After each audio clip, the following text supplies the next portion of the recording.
Welcome, everybody, across the Fruited Plains and around the globe. This is Canyon Lake Broadcasting, voice of the Hawks, coming to you live from Northeast ISD Sports Park here in San Antonio as the Navarro Panthers come and meet the Canyon Lake Hawks for the regional quarterfinal plays here in a beautiful setting in Northeast ISD.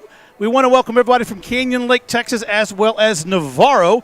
We got their audience listening tonight, as well as the Hawk Nation.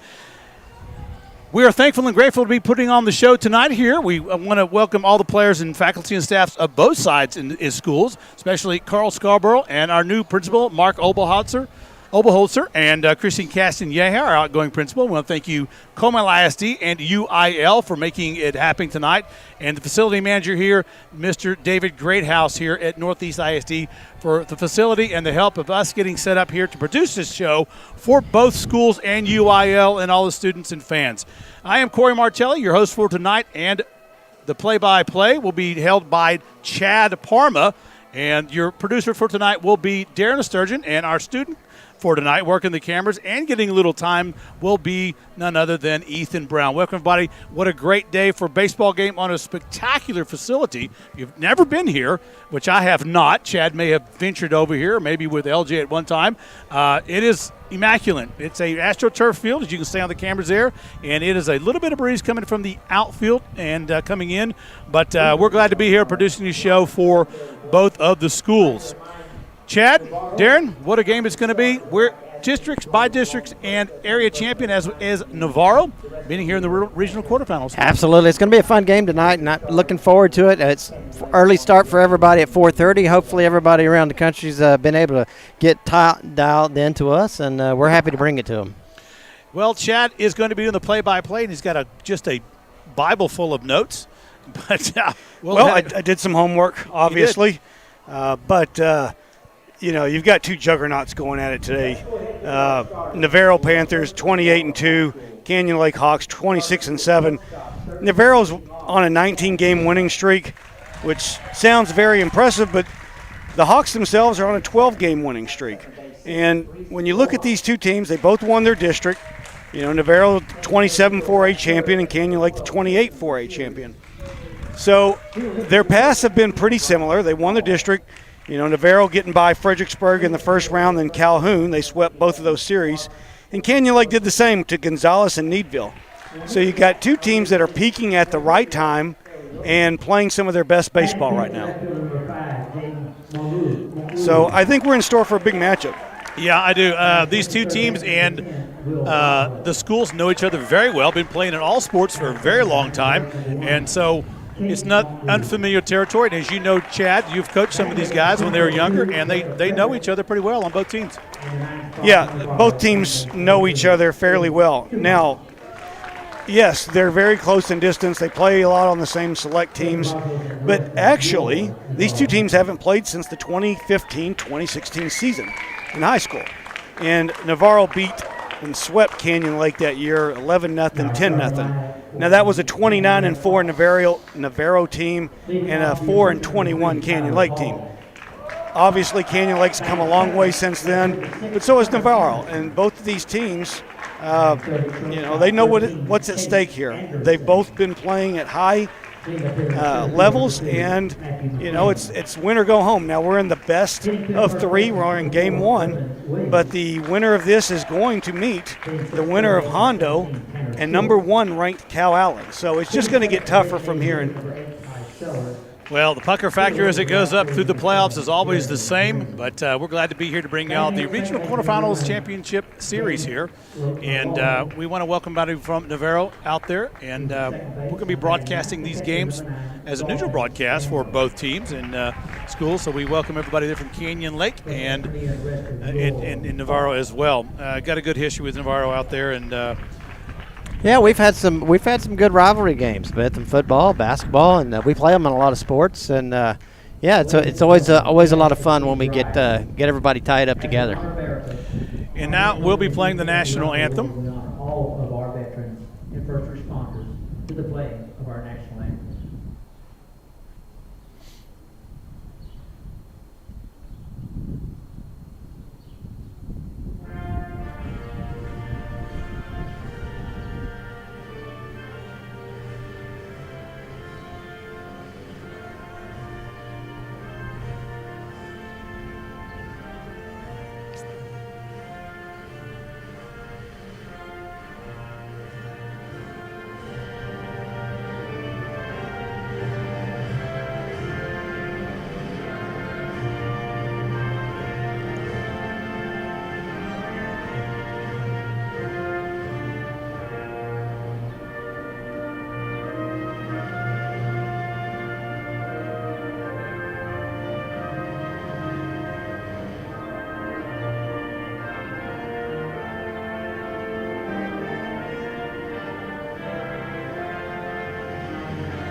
And the national anthem there, put out by Northeast Independent School District. We welcome everybody from there.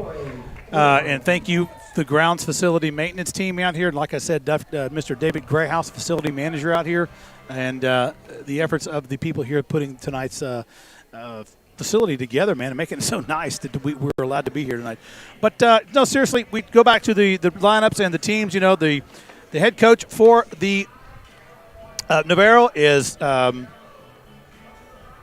is going to be Chris Cavazos, assistant coach for Justin Dunham, and Caleb Murray, athletic director Rod Blunt, superintendent Wendy Russell, principal Kay Scarborough, assistant principal John Pugh. Like I said, they're from District 27 4A. And for Canyon Lake, there is a team there. I'm sorry. Just go ahead. I'm just going to say that the coach is Escamilla, and head coach Escamilla, Daniel Lancaster, and then Kyle Hedgenick in his first year at King High School. Athletic director is Charlie Drummer.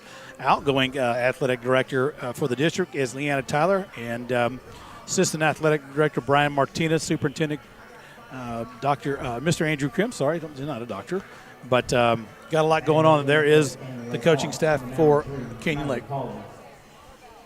Yeah, we're just moments away from the first pitch as Canyon Lake, the home team, is taking the field.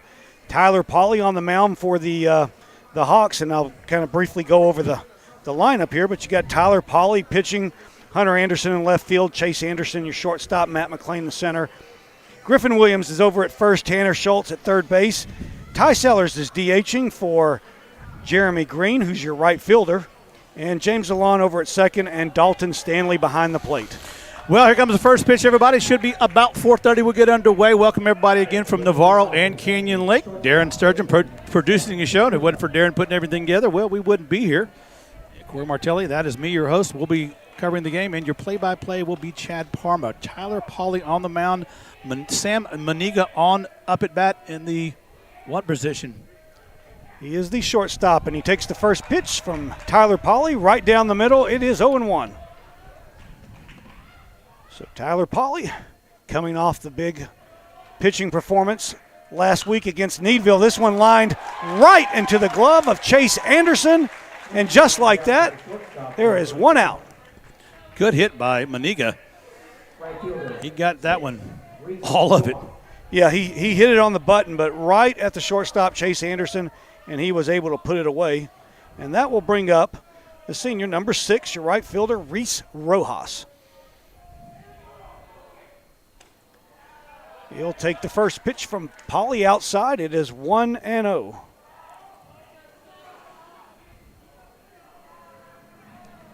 So Pauly from the windup to Rojas. He'll take that one over the plate. 1-1. So Tyler Pauly coming fresh off of that 6-inning, 2-run victory over Needville. As the slider is up and over for strike 2, it's 1-2. Paulie's had quite the season this year. He's really been a stalwart in a lot of sports. We saw him at the sports banquet this last week getting a lot of accolades, and has just been really solid from the mound this whole season. As that one is fouled off and out of play. And we'll do it again at 1-2. Yeah, Darren, he's been very solid both on the mound and at the plate this year, and defensively at shortstop for that matter. The 1-2, high and outside, 2-2. You know, baseball stats, a lot of people say, why don't we do more stats for the players and what's on? Well, if you're a baseball follower, you'll understand that it's kind of the Knights Templar of stats. A lot of coaches don't give away any stats on any players for the season. Yeah, and we do have a few stats. You know, I've compiled a little bit from the last two games. As you see, strike. No, I'm sorry. I thought he'd called that, but a little inside there, and that'll run the count full to 3-2.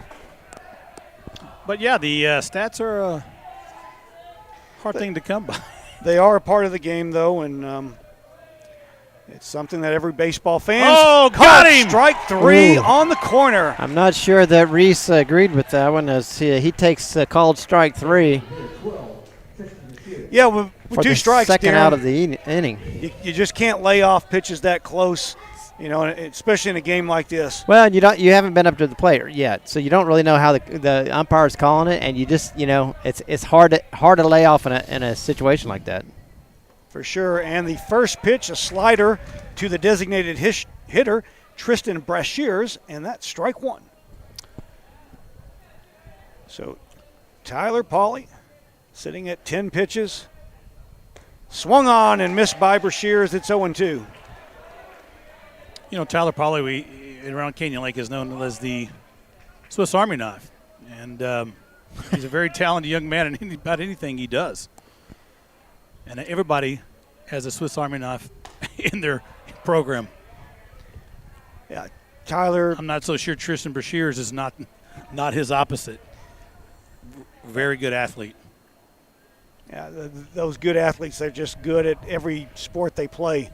The 1-2 belted to center. McLean chases back a few steps. He's there, and he hauls it in for the third out. And so that'll do it for Navarro on the top of the first. They get no runs on no hits. Nobody stranded. We're going to the bottom of the first. It is Navarro, nothing. Canyon Lake coming up. You know, Canyon Lake here, broadcasting, is glad to be producing the show for both teams, and Navarro out there. And I talked to Carl Scarborough, their one-year principal. They've got a fundraiser going on, Darren, of sorts. They do, absolutely. It's the Navarro ISD Family Cookbook, and a little bit of information on the screen here. We had a chance to get a little 411 around that. It's part of the Project Graduation of 2022 fundraiser, and look, they're looking for recipes, and they want you to send in all of them that you can. The more they got, the better the cookbook is. They're going to sell it for $20 on advanced orders. Get in touch with Melissa Sartan or Kenna Scheib. And, again, if you're viewing at home, you got the numbers up there. Just simply send it to the Gmail address that is on the screen, NHS Project Graduation Cookbook.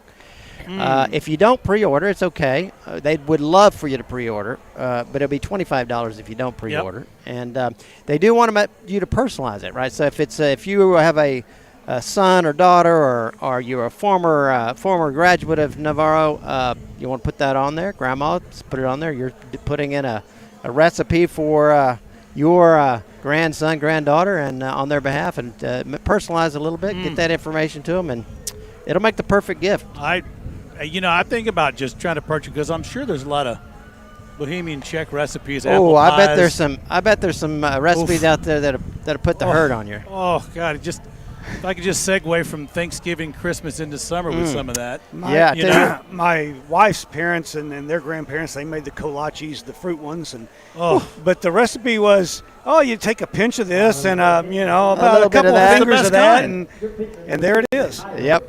Absolutely. Well, you need to get those recipes keep that up there. I'm going to come get that from you. I'm going to take a dab into that maybe. You want to get those recipes in by July 1st so they can get that to Canna and Melissa. And again, check out the website. We'll put that back up throughout the course of the game.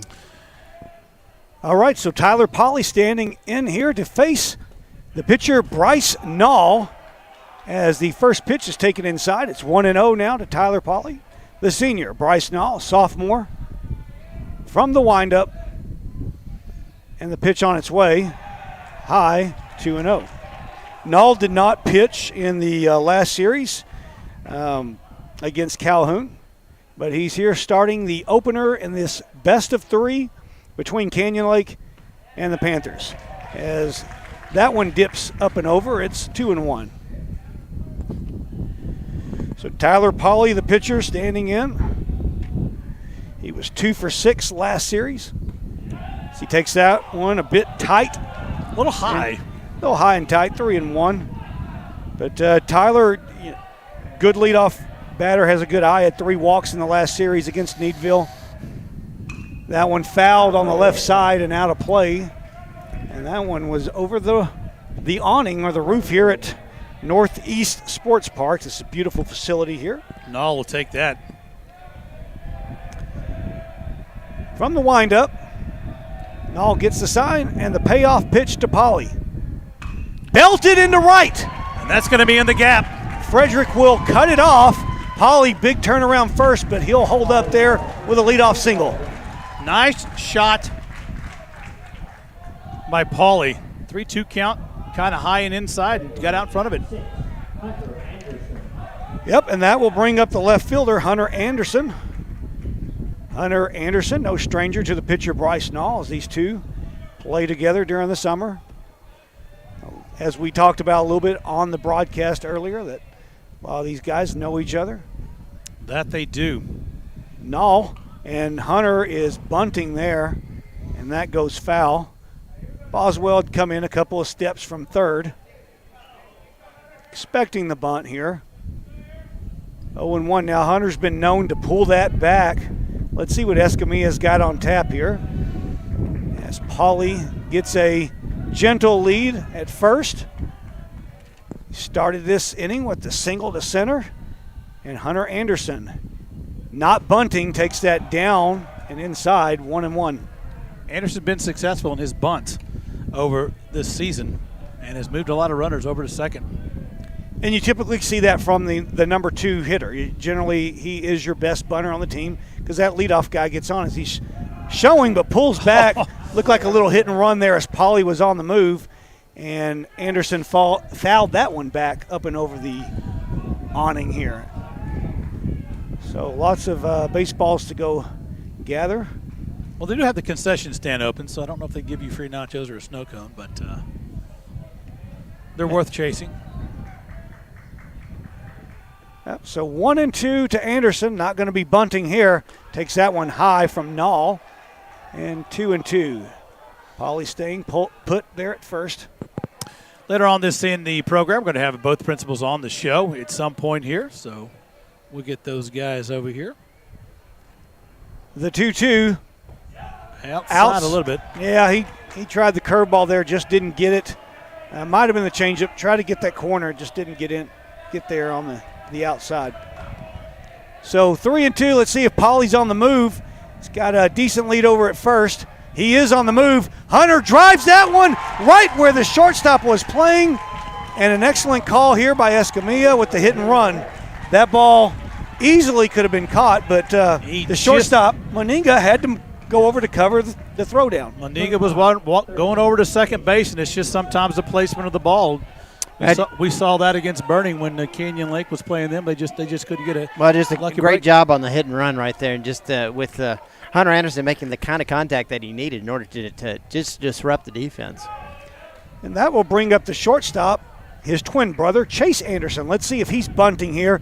First baseman playing in as Wozniak charges, and he is bunting, and that one's bunted foul. Back off the catcher. And it's 0-1. Matt McLean getting the ball. He's the on-deck batter. So with no outs, Chase Anderson looking to bunt here and get Tyler over to third and Hunter into scoring position at second. We're no score, no outs. On a beautiful day. A beautiful day. Sunshine is out. Wind blowing in just a bit from left center. But not like some of the games we have called earlier in the year. No, we didn't have to tape everything down like some of those games we had earlier this year. So Nall comes set, checks back at Pauly. Anderson squares around. He lays this down. Let's see where Nall goes with it. Just going to go to first. And he threw it down in the dirt, and that pulled the second baseman, Supak, off of the bag. He was covering first as Wozniak was coming in to play the bunt, and Nall just threw it down, and Supak's foot came off the base. Tough break for Navarro. Bases loaded. McLean, center field, up to bat next. But yeah, this has been one of our easier setups. We usually judge how difficult a setup is in a broadcast by the amount of Gorilla Tape we use. Didn't use very much this time. No, only a little bit. Bases loaded. Nall from the set. Nice pitch. Curveball up and over 0-1. Wow. It's a big pitch. You know, it's sophomore pitching here in. You know, Nall would like to have that throwback back, though, over the first baseman there. Yeah, he actually might have had a play at third, too. Chase kind of bunted that back hard. I was just trying to get the easy out and make sure this isn't a disastrous inning, but it's getting worse right here as McLean gets hit by the pitch. He flung the bat almost into the dugout, but not out of not being mad, just being excited to get on, and that's an RBI for him. He got hit, I believe, 2 games ago. He did, and I checked that real quick, but Matt McLean, I think that was 3 games ago against Gonzalez. But he has been hit a couple of times this year. But on that one was just a curveball, nothing, super hard, but Canyon Lake grateful of that, and they'll certainly take that first run. Well, they absolutely will, and that's a tough break for Nall in that situation. You're frustrated with yourself. you made the throw over to first on what you thought was a pretty much easy out. You wanted to just take care of the business and draw the first baseman off the bag. That's a tough break on his part. You got to come back and you got to settle in, right? You got to settle down and gets a little wild there and brushes the batter and walks in a run. It's a tough break for Nall early in this game. It's certainly a tough position to be in, and you just got to forget about that play. You do. Just go to the next one. Just go to the next pitch. And the problem is you're facing, with the bases loaded, 4, 5, 6 here for Canyon Lake. And here's the number 5 batter, Griffin Williams. His first pitch is lined deep to center. Frederick going back. He makes the catch. Runners will tag, and Hunter Anderson will score. Chase Anderson will tag up and move to third, and Matt McLean will stay put at first. But Griffin Williams does his job, gets the sacrifice fly to center, and it's 2-0 Canyon Lake. Man, what a go ahead. Nice shot by Williams right there. Obviously, got a little bit of breeze coming in from the outfield, and that kind of hung it up there. Nice play by the center fielder on the ball. You can watch him but really nice shot right there, and that actually put the runners in great position to obviously to score on the tag up, and again put the extra run on the board for Canyon Lake. And that will bring up Tanner Schultz, your third baseman, with 1 out here in the bottom of the second. First pitch from Nall on the corner, strike 1. Now, Tanner Schultz is one of the other pitchers for Canyon Lake. He may be starting tomorrow, to be determined. Yep, don't know that for sure. He did start game 2 against Needville, and he pitched a gem, a complete game, no run, 3-hitter. So right now at the plate, swinging, and he fouls that off of the catcher, Moncarud, and he's in a hole at 0-2. Chase Anderson over at third. He reached on the error by Nall. Matt McLean got hit by a pitch. He's over at first. Let's see if he's on the move. The 0-2 to Schultz. Fastball grounded over to short. Meninga only plays at first, and that will score another run. What an effort by Meninga. Wow. Meninga just scooped that up and took the play. He had to get the out. He did, and at first thought maybe he had a chance to turn 2, but the ball was not hit hard enough for that. His only play was at first, and he did a great job of coming up with that one. And but it's 3-0 Canyon Lake now. Well, Grandpa Dick Meninga in Florida listening. He's got to be happy about his grandson with that play, I would have to imagine. Probably not happy with the run scoring, but a nice play by his grandson down there. Yep. Ty Sellers, first ball swinging, fouls this one just to the left side. If you've got a grandson and you're in Florida and you're watching tonight, and Grandpa Dick Meninga And your grandson does that? You're proud. You're pretty happy. You're happy. Pretty happy. You're a happy with the play. man. Well done. We want to welcome Grandpa Manigat out there in Florida to the broadcast, as well as Grandpa Bill in Mississippi for Canyon Lake, and Miss Grandma Polly in Kansas from Canyon Lake. They got a couple others on there. Brett Harwell, student, sophomore, rooting for the Hawks. He's on the JV baseball team this year. Nall checking. Comes to Sellers, swung on and missed. Strike 2. Big cut by Sellers. Sellers, the speedy outfielder we have for Canyon Lake. But, everybody's listening all over the place. We'll end up telling you where people are coming from on the YouTube there. You can make a comment. Yeah, just put a little chat in there. Kelly Pipkin saying, thank you guys for broadcasting the game. And we thank you for watching, Kelly. The 0-2 to Sellers. Curveball foul right back to the screen. I saw a couple of people jump that are sitting right behind home plate. It was right at them. So we'll do it again at 0-2.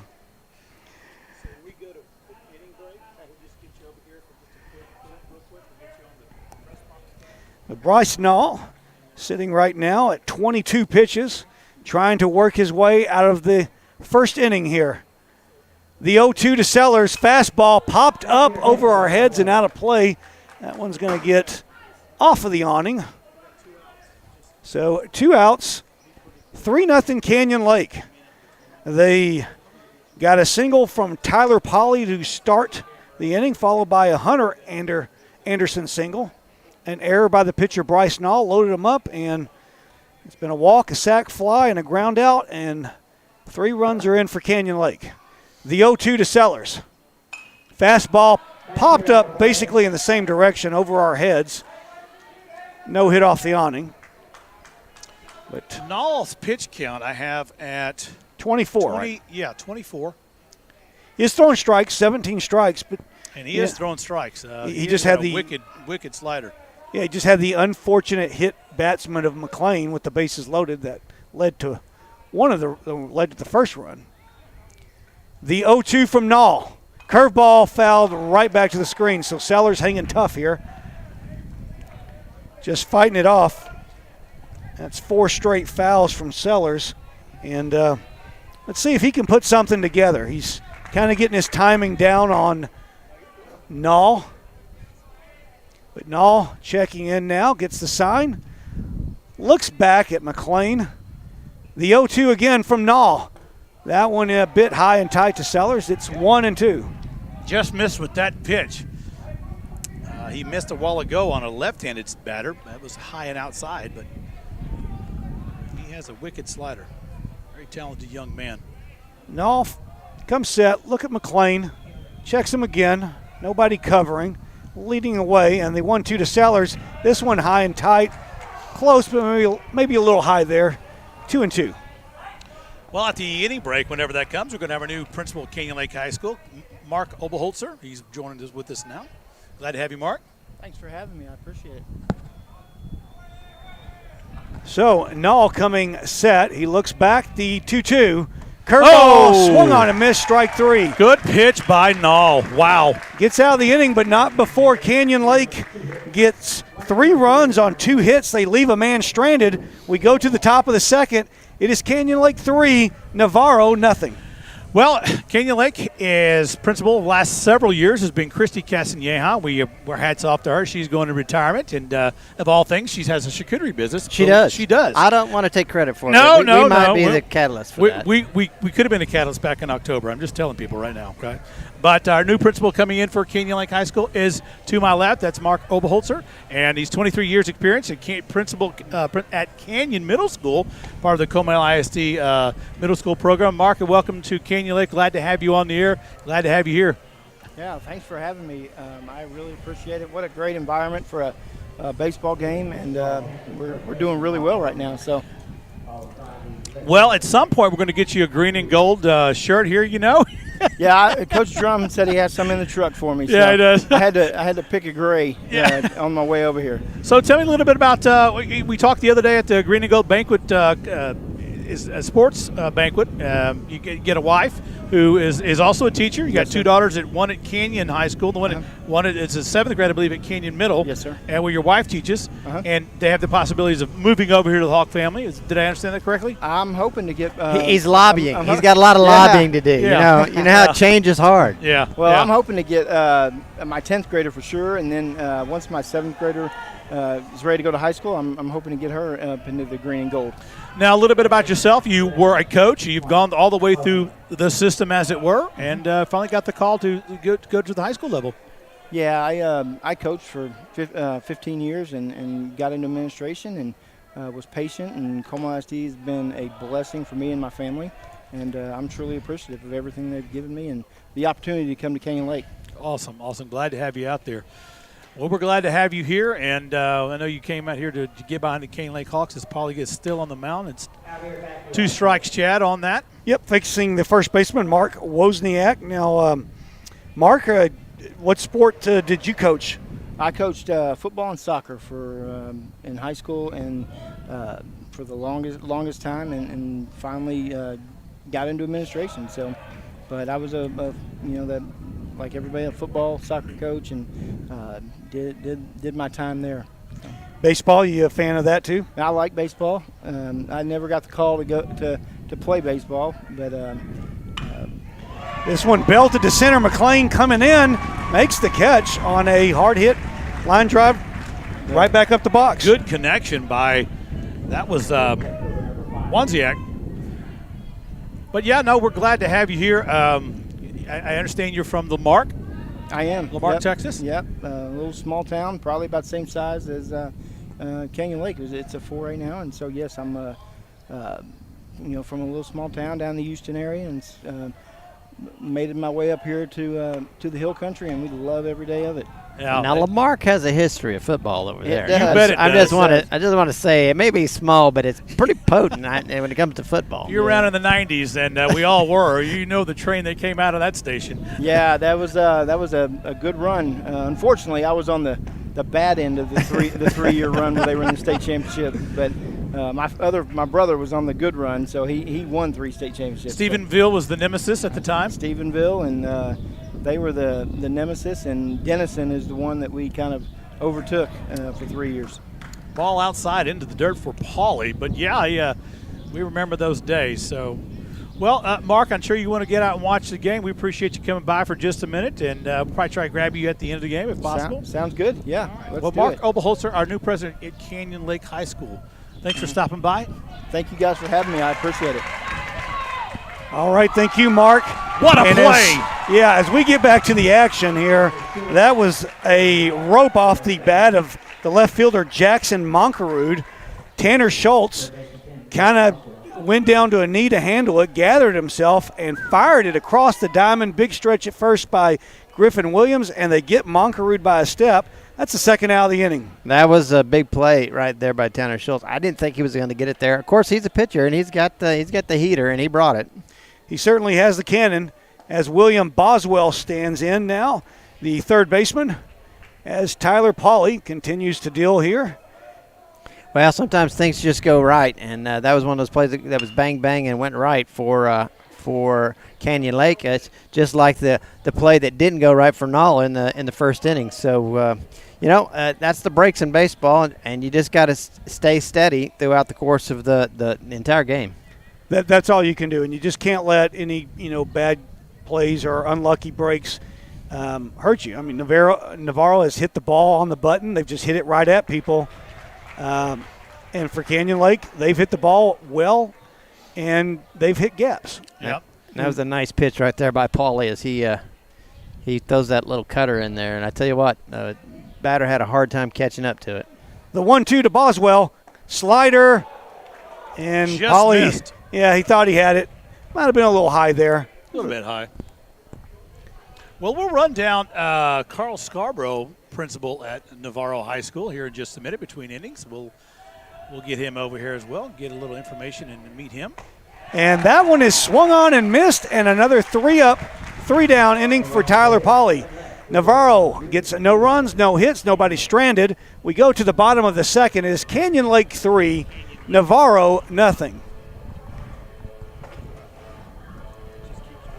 Well, we're going to take a quick break right here as we have the turn of the innings as we change sides and the guys come out on the field. I want to remind everybody of the 2021 FFA fundraiser. You can win a 2020 Jeep Wrangler. You can see it there on the screen. Nice looking rust-colored Jeep Wrangler, and all been redone, tricked out, and it's going to go as a giveaway, as a fundraiser on July 4th. Well, Darren, you can buy your how do I tickets win now. that? You can buy your tickets now. You can do it a couple different ways. On the screen, you see Venmo. You can Venmo at Elizabeth Lane 52 for a $20 ticket. One $20 tickets, and you get you a 2002 Jeep Wrangler. Not a bad deal. You can also use the Cash App at $for Elaine Ranch. You see that on the screen there as well. And certainly, if you're an FFA kid, somebody that's in the program, you certainly can reach out to them and buy through them as well. But they've made it as easy as possible with Venmo and the Cash App. Right. So, $20. That seems like a nice investment, and you're helping a great foundation, a good club out there. Yeah, absolutely. All this is going to go to the students, the projects that they do. As you well know, a lot of projects, everything from animal raising to welding and all sorts of other projects that they do out there. Their education projects and scholarships. So a lot of scholarships are given out by the FFA boosters, and just a great program. And hey, look, for $20. $20. Get you a Jeep Wrangler. You could get a Jeep Wrangler and a recipe book. You could. Oh my God. Yes. I see it forming. Yes, indeed. So like a hailstorm coming from the west. Indeed. It's going to devastate my diet. So Bryce Nall back out on the mound for the Panthers. His first pitch to James Alon, the second baseman. Down and outside, it's 1-0. I did find Carl Scarborough. I couldn't find him because he was sitting right in front of me. Oh, well, see, that's it. It's Typical. Nall going upstairs, 2-0. But, yeah, so when they're right in front of you, you don't find him. Had he been down the third baseline in the corner in the cheap seats, I'd have found him. Well, you looked in the wrong place. That's it. You should have known. The 2-0 to Lalonde, popped up to the second baseman. Well, that'd actually be the first baseman who will handle that one. But that's just the way it goes. When you get your bifocals on, right, everything becomes largely visible within 2 feet. Everything outside that his fuzz is a wasteland. Like on Mad Max, it's just a wasteland. You can't. Too much movement out there. That will bring up the catcher, Dalton Stanley. First pitch swinging, fouls that one out of play, 0-1. So you guys talked about Janice Polly watching there in Kansas. Well, how about Uncle Andrew Polly watching from Garden Plain, Kansas? Garden Plain, Kansas. Sounds like a very Mayberry ISD type place, What if it's flat out there? I'm not sure. I don't know. Garden Plain. Yeah, I was always told as a kid there was no trees in Kansas, but I know that's wrong. That's not true. That is not true. I've seen trees there. I've seen a lot of trees in Kansas. No, from the windup. Oh, just missed with that inside. He's got that pitch working. He's just missing with it. I guess that's going to improve over time for Nall. It is a wicked pitch. Nall from the windup. The pitch on its way, grounded over to short. Meninga up with it, fires across the diamond, and Wozniak could not handle that one. Meninga does a nice job of getting the ball over there, a little bit low, but Wozniak can't handle it. And again, it's another one of those plays that has just not gone Navarro's way so far early in this contest. I didn't see anything really wrong with that throw. It was a little low. I'm checking with the official stats man, L.J. Anderson over here. I think he's going to give an error at first, and I agree with him. That was Meninga's fault. Going down the Dalton Stanley's by no means is a cheetah. There's plenty of time. Yeah, the throw was a little low, but certainly not in the dirt. And looks like that would be Thomas Dorman over there, courtesy running for the catcher, Dalton Stanley. And we're back to the top of the lineup with Tyler Polly, first ball swinging. Swung through that one, 0-1. What a pitch by Nall. I'm sorry, at first I got my number switched over. That's actually Hayden Baker over at first, running as the PA address came over. That's okay. And I was checking with, he was off and running, looked like a hit and run. Pauly fouled that one off. But we're checking on the official stats here. But 0-2 now to Poly. Baker over at first, running for Dalton Stanley, who reached on the error by Wozniak. Well, up next at the turn of this inning, we'll have Carl Scarborough come over here, principal at Navarro High School. Check of Baker at first. That one down the work, bounces away. Baker, no hesitation, and he scampers down to second. We got a runner in scoring position now. 1-2 now to Tyler Poly. One out for Navarro. Tyler Poly. Yeah, pretty good in this spot, down 1-2 throughout the. Yeah, he's a good leadoff man, but he's a good RBI guy. He got things started with the big smash to center, or right center in the first. Takes that one a little outside and high. Navarro won the call. Poly shook his head. No, it wasn't close. But it was pretty close. But nevertheless, it was a ball. 2-2 now. Null getting a sign now from the catcher, Moncarud. Will look back at Baker. The 2-2. Swung on and missed. Got him. Oh, he got Poly to go after the first pitch of that series. He went down and tried to get it. Poly just couldn't find it. Great pitch by Null. Wow. Yeah, came in with the fastball and just jammed him a little bit. Poly just not able to get his hands through the zone there. And it's 2 down now for the left fielder, Hunter Anderson. Null comes set. His first pitch high to Hunter Anderson. And that is ball 1. So Hunter Anderson standing in. Hayden Baker at second. He will lead away. And the 1-0, Anderson pops this one foul, and that one will just get over the screen. Nice play by one of the Navarro fans there. Yeah, went up one-handed to that one. Nice job. Was a nice play. Thank you very much for So, the ball. Thank you. Hunter Anderson will battle here at 1-1. Hayden Baker at second. He's running for the catcher, Dalton Stanley, who reached on the error by Wozniak. It's 3-0 Canyon Lake, bottom of the second, 2 outs. Null settling in. Yep, he'll come set, looks back at Baker. The 1-1 popped up and out of play, this time on the left side. Yep. Well, we got Clay Scarborough joining us. Principal Navarro. Welcome. Glad to be here, guys. Thank y'all for this. Yeah, absolutely. Glad to have you. Beautiful day for baseball. Oh, does it get any better than this? Not really. It really doesn't. Regular season game, we could play 2 in this weather. Exactly. Yeah, I'm sure y'all had y'all's games like we did when that cold weather was just blistering through. Yeah, indoors. And, which week do we have it? You're talking about. Yeah, we were taping everything down just trying to broadcast the games. We lost 2 monitors or something like that in one game. So glad to have you on here. And now comes set. He'll look back at Baker. The 1-2 to Anderson outside. That'll run the count to 2-2. Yeah, we actually got some nice weather and a wonderful facility here at Northeast Sports Park at San Antonio. As Null will peer away and get the sign he wants. Comes set. The 2-2 to Anderson. This one popped up back behind the catcher, and Moncarud is there to make the play as he trips over his pitcher, Null, but hangs on. And so Canyon Lake doesn't get anything. No runs, no hits. They leave a man stranded at second.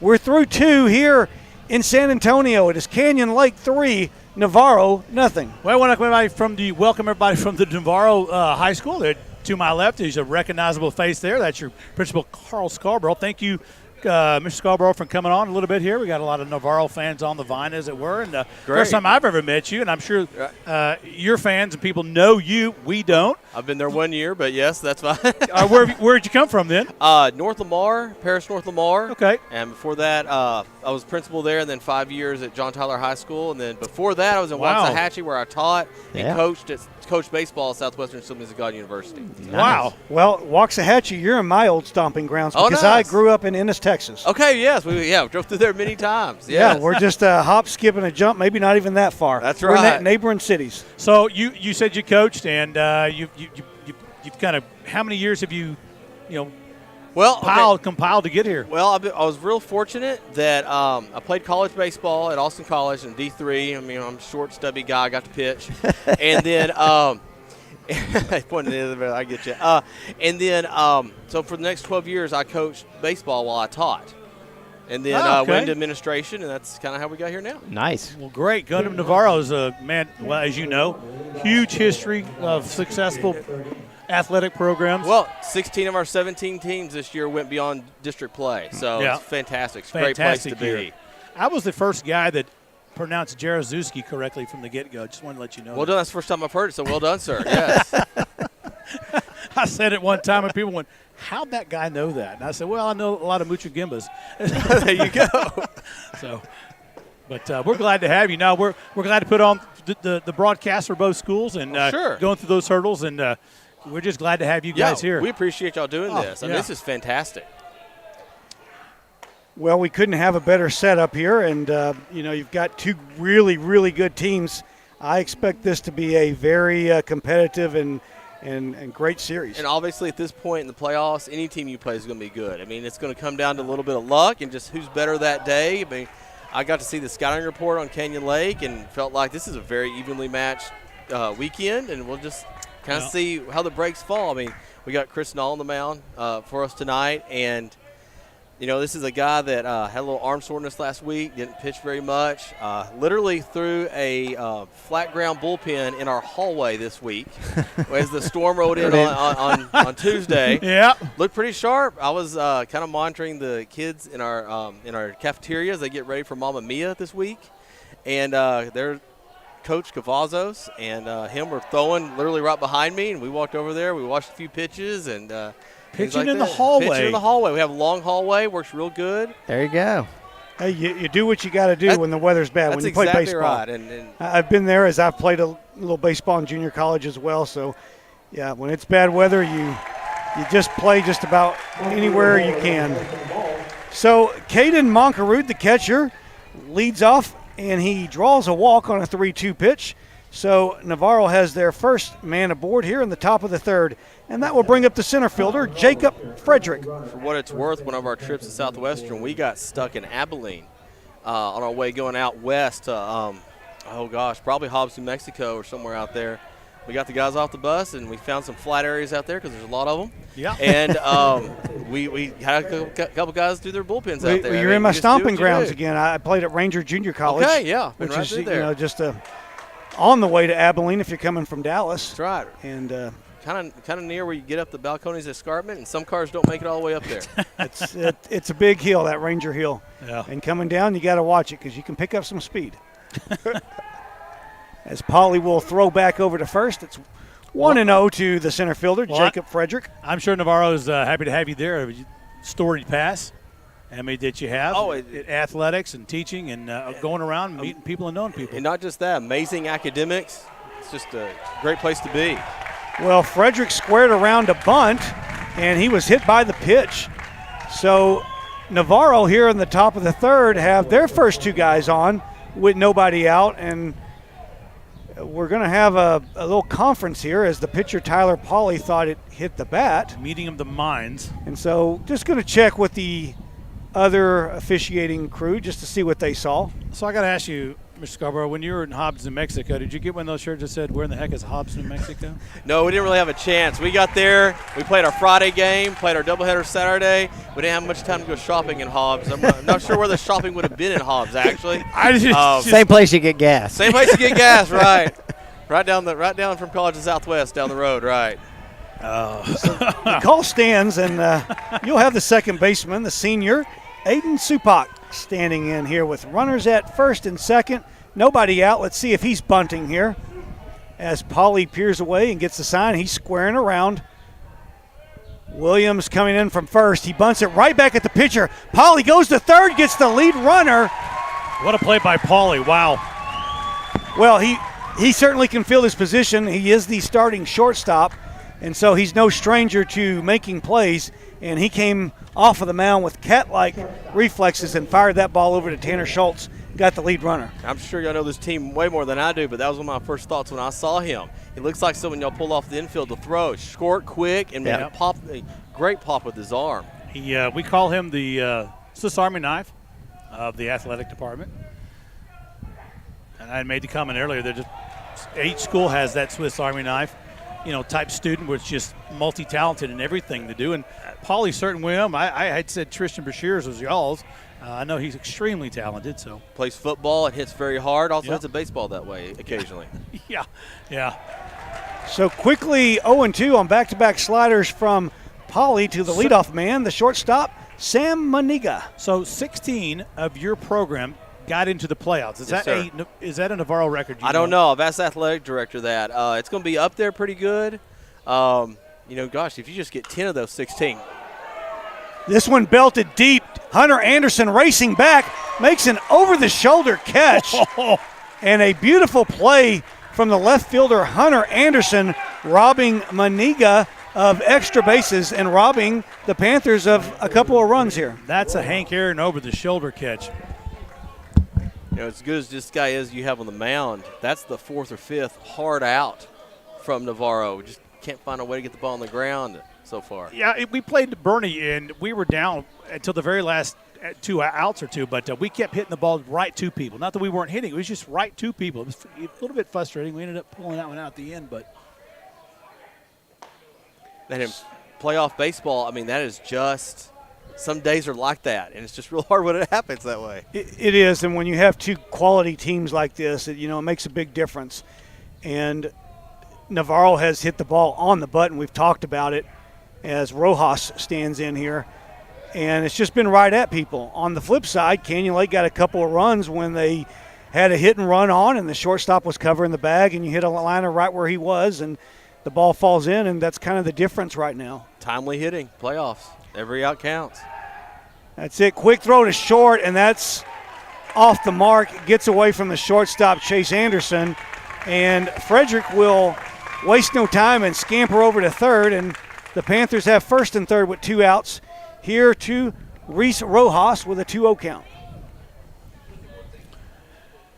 Those things will happen, and good teams will definitely take advantage of stuff like that. That's exactly right. And that's the element of luck. Some days you're just right at people, and you don't have time for that in playoffs. So Navarro in a good position to put some runs on the board. This is by Canyon Lake. This is one of the crucial moments we talk about for both teams. You've got runners on the corners with 2 outs, could score some runs here. The Hawks on the flip side, 1 out, and you're out of the inning. So all these big plays mount up, and it's just who executes. And that one is over for strike one. It's 2-1 now to Rojas. Well, 16 teams making the playoffs, that's got to be just a fantastic feeling for the whole community as well. Oh, it is. You add that on to UIL academics going deep into regionals, it's just fun. I don't know how else to say it. It's great. Outside 3-1, my son plays baseball. He also plays tennis, and I've been there, and you guys have a heck of a tennis program and a heck of a facility for that matter. We do. The 3-1 from Paulie got it on the corner, and Rojas did not like that call. We better put that behind him real quick because this is a critical pitch in the whole entire game right here. 3-2.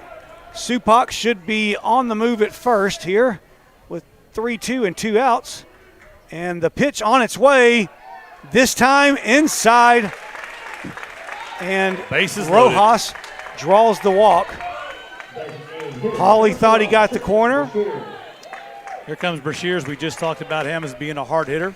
Hard hitter. He's been pretty hot through the playoffs. That changes week to week. But I know in the first series he was 6 for 8. And he had another 2 or 3 hits that I remember last weekend. 6 for 8, wow. But all comes down to what he does now. Right? That it does. So 2 outs, bases loaded. 3-0 Canyon Lake, but the Panthers are threatening here in the top of the third. And speaking of Brashears, he was 2 for 7 last series with a walk. But Obviously one of the big bats here in the Panthers lineup as he swings through that slider. Paulie And just 0-2. threw a nasty slider. Oh.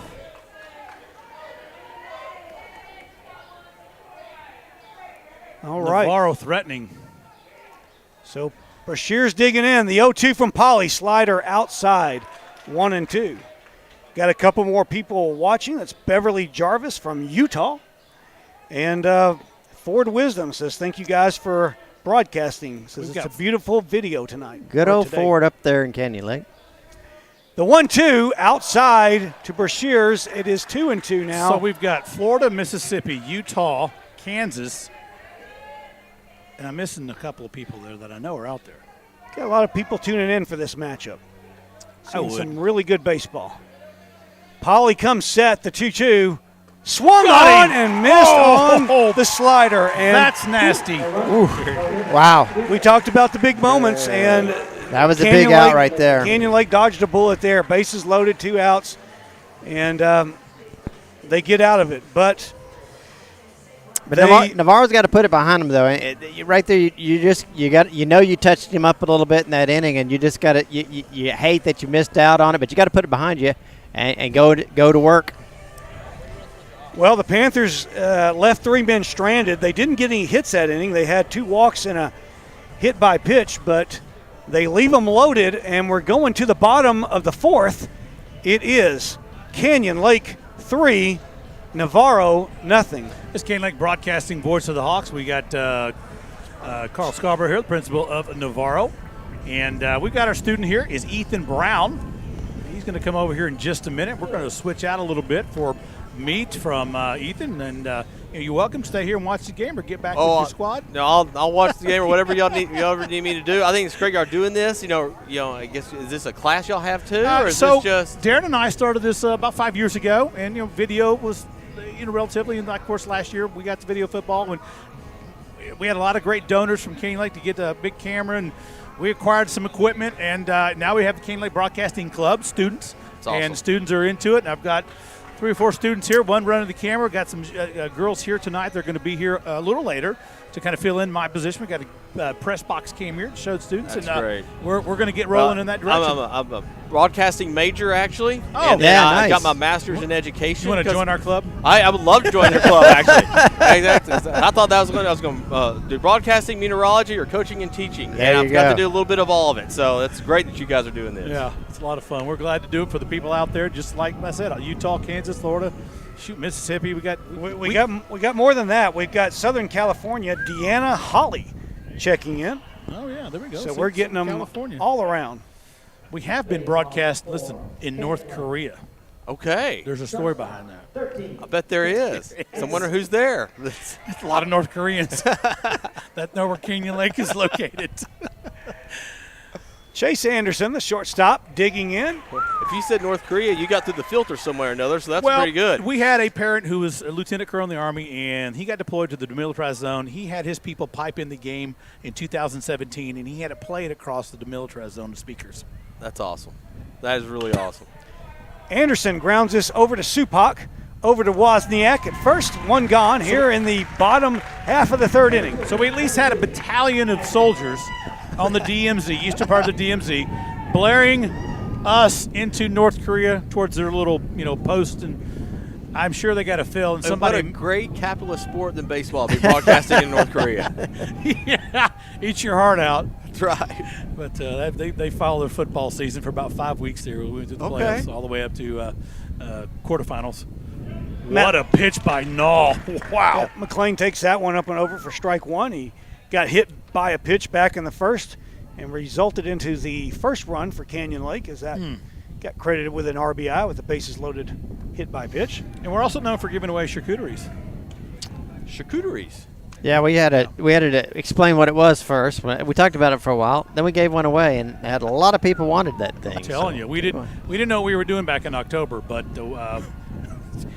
everybody keeps asking. Oh, the 1-1 lined over the head of Wozniak, and that one's going to go in the corner, and he's going to say foul ball. Oh, well, not quite sure about that. No, that was inbounds. Not being a homer here, folks, but From our angle, it looked like it might have been in there, but we're not standing on top of that. We're not. So we talked about it. It started at church, me and Darren, and we kind of got the Fredericksburg game, and I said it was a charcuterie place. I really wouldn't know what a charcuterie was. I always call it a meat platter. In every game after that, it kind of filtered. I'm just glad it started at church. Well, yeah, of course. So keeping it clean. The 1-2 to McLean, high. But anyway, we're off the rails sometimes. So. Well, you got more people watching. You got from Weatherford, Texas. You got Jennifer Gilliard, and you got a Bradley Sothersby from Las Vegas, Nevada. Oh, Nevada. The 2-2 swung on and missed by McLean. What Strike a pitch three, by Nall. and that hit the catcher. I don't know if the bat got him. I don't think the bat did. I think the ball got him. Maybe so, but that is Caden Monkerud who's down, and he looks like he's in some pain. So we'll. For what it's worth here, guys, it looks like in one of those true pitching matchups where one guy started off a little slow, the other team took control of it. Yep. And now that both pitchers have settled in, and looks like Null's retired a few guys in a row here. And yeah, you get deep into the playoffs. You're a sophomore, good pitcher, right? He's been a little jittery at the beginning of a game. You know, excited, you overthrow a little bit sometimes, and had a couple breaks that didn't go your way, and you got to settle in. You see that in the pros too. If you don't get to a guy early, you're not going to get to him. Yep. Unless he gets tired later in the game. Yeah, and Nall has retired 8 of the last 9 batters, like you said. The only one reaching was Dalton Stanley, and that was on an error by Wozniak as he dropped the ball at first. So really, since the first couple of batters of the game, Nall has settled in really well for the Panthers. He sure has. Could be a question for him in a couple innings. How does his arm respond? You know, after that week off, will he get tired quickly or not? Will he get sore again? Well, I don't know. Him pitching in the hallway is pretty big. It is. And actually, from a pitching coach standpoint, the hallway's pretty good because you have to make sure you go straight down the hallway. You can't spin off and hit the wall or anything like that. Well, it looks like they're making a pitching change right here. In addition to the catcher is coming out, so we're going to see a little bit of shuffling of the lineup, it looks like, by coach. Yeah, I don't know what the intention here is taking Nall out. Now the catcher, Monkerud, obviously he was in some pain. They're tending to him, and looks like he's coming off the field, but I think we're going to get a pitching change at the same time. Now, indeed. I know Bryce Nall plays a little shortstop. Does he catch for you guys? No, Bryce usually does not. It's Tristan and Caden most of the time. It's probably going to be a double move. Probably a need to put whoever is the backup catcher down there and switch Nall into that position more than likely. But we'll see. He said Brashears does. Brashears caught some too, yes. And he was the DH, and they could move him behind the plate, and Nall may just fill that position. But yeah, Darren, I think what you said is a double move here. Yeah. In reaction to the ball or the bat off of the arm or wrist of Caden Monkerud. So in this typical, how many pitches does he get in a situation like this? Unlimited if it's the pitcher injury. Now, this was a catcher injury, so I don't know what they're going to do here. But like the Brashear's got his gear on, he's gonna catch, and as you said, we're going to shuffle a couple of guys around.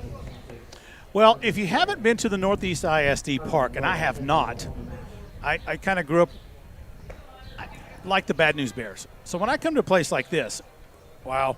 Well, you guys have here a single A or rookie. I mean, I think Rookie League would love to have this kind of stuff. I think so. Some double A's might even. But yeah. This is fantastic. It's great. Wow. I mean, the AstroTurf, as you can see on the screen, it's cut. Looks like it's been like Fenway Park or something like that. I mean, I was always afraid I'd slide into a cow patty when I grew up. So, wow, this is really, really nice. We thank Northeast ISD for letting us get here, and the coaches and to agree on this facility, and David Greathouse and his staff making it possible for both schools to be here. Well, we got a fundraiser at Navarro ISD. We talked about it a little bit earlier. It's a project graduation fundraiser for 2022. It's the Navarro ISD Family Cookbook, and so we talked about that a little bit earlier.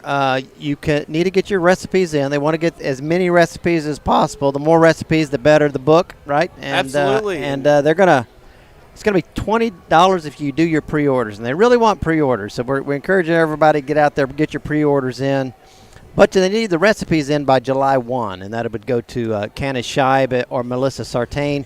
On the screen right now, you can see the Gmail account, NHS Project Graduation Cookbook, and get your recipes in there. Also, let them know who you are. Let them know who your either graduate is, your student is, or your connection back to the NISD family. Anything about that you want to add? Other than just project graduation is a great thing. For those of you who don't know what it is, it provides a great opportunity for kids after graduation to go out and have one more night together in a safe way and take home some money and some prizes for when you go to college. Absolutely, and it goes to a good thing. And it looks like we got a change, and we are back underway. Let's get back to the field. Yep, we got a pitching change. This is Hunter Renfro. Monroe. Hunter Monroe, a senior. He pitched in the last series there against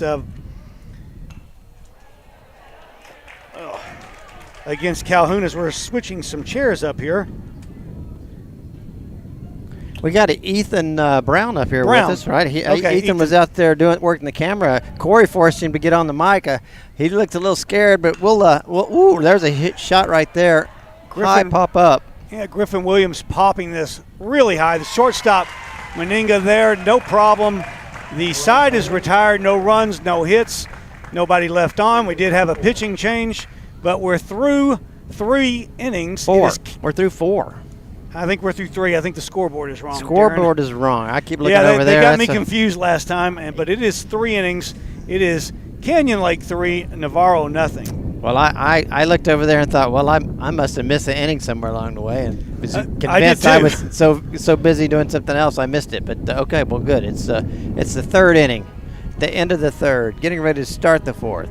Yep. So we're bringing on our intern, or one of our interns. That's a freshman there at Canyon Lake. This is Ethan Brown. Hey, Ethan. What's it like running the camera in a big league game like this? Pretty fun. Pretty fun. Nice, very nice. And you recently have joined up with Canyon Lake Broadcasting and the broadcasting club. Yes, sir. And I think you already know a few things about it. You told me you already knew some software stuff and things like that. We're glad to have you. Yes, sir. Thank you. So as a principal, I need to ask, what's your purpose with this? Is this going to be your major in college? No, I don't think so. It's just something fun to do outside of school, extracurricular activities. Very good. Good answer. And it certainly can't hurt. I mean, if something doesn't work out, you have a little experience and fall back on something. So the more things you get involved with, it's great. It's great for a resume for college or anything like that. So, Ethan, we're glad to have you here, and we hope you're enjoying yourself. Yes, sir, I am. We are putting you to work, so yeah, there's a little bit of work involved. You got to pack it in and pack it out. So, well, it's fun work. So that's what matters most. Well, Ethan, you're certainly a hard worker for a freshman and sophomore.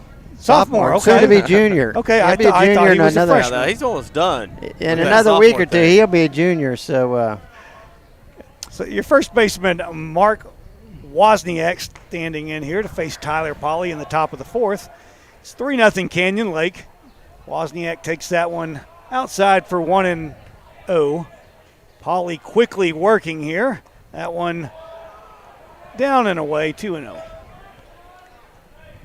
So, Ethan, do you have any other interests outside of broadcasting? Are you playing any sports or in any other clubs? This one's fouled away on the left side. Don't really play any sports, but I'm mostly interested in welding and landscaping. Oh, okay. Very nice. Yeah. Well, that welding, that's there's good money there once you get out of high school. Yes, sir. So 2-1 now to Wozniak as he digs in. Polly delivers that one down. 3-1. So Tyler Polly, who hasn't surrendered a hit yet, has walked a few and hit a batter. Having a little trouble finding the strike zone right now. So the 3-1 is down, and Wozniak will draw the leadoff walk. So Ethan here, very anxious to get back to the camera. Is it a little nerve-wracking here getting on the broadcast?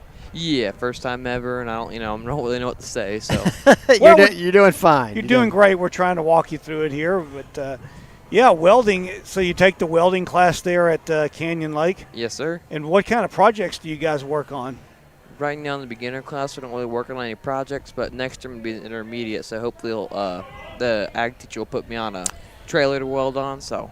Ethan, we talked a little bit earlier about the FFA fundraiser. There's a big fundraiser, and there's a Jeep Wrangler that we're trying to give away. You can get your ticket for $20, and it all goes to those types of projects, materials for your type of stuff, right? So yes, sir. It's a good cause. Mm-hmm. This is the left fielder Jackson Monkerud standing in as he takes that one for strike one. Wozniak at first, he reached on a leadoff walk, and Monkerud standing in, slider up and over, 0-2. So Pauly having a little trouble finding the strike zone, but not so much with the slider. Seems to have that working tonight, or this afternoon, if you will. Another slider grounded hard to Anderson. He'll flip over to Lalonde. No throw to first. Didn't have a play as he couldn't get that one turned, but they do get the lead runner Wozniak for the first out, and so Monkerud will hit into the fielder's choice, and there's one gone. And that slider that he's throwing right now is breaking at least 4 or 5 inches, and I'm not exaggerating because he threw that at the hip of Monkerud, and it broke over the plate.